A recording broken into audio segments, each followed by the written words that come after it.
আসসালামু আলাইকুম ওয়া রাহমাতুল্লাহি ওয়া বারাকাতুহু।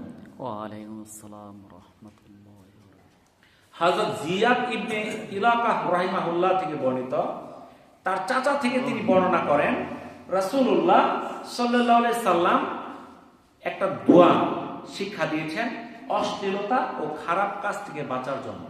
সেই দোয়াটা কি? আল্লাহুম্মা ইন্নী আউযু বিকা মিন মুনকারাতিল আখলাকি ওয়াল আমালি ওয়াল আহওয়াই।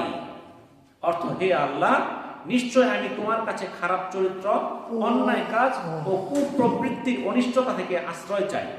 এটা তিরমিজির একটা হাদিস।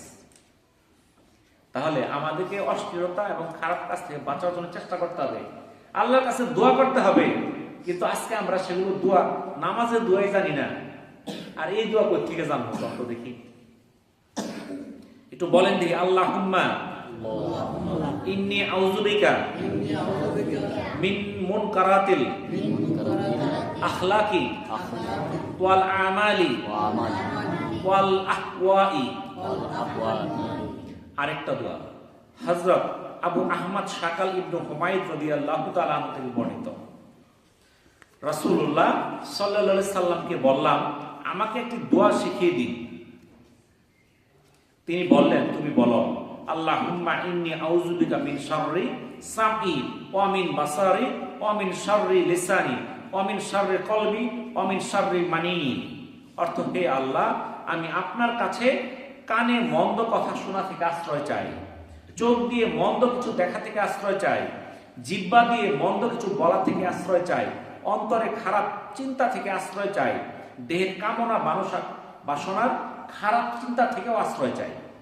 এটা সুনানে আবু দাউদ, তিরমিজি, নাসাই সহ বিভিন্ন হাদিসের কিতাবে হাদিসটা আসছে।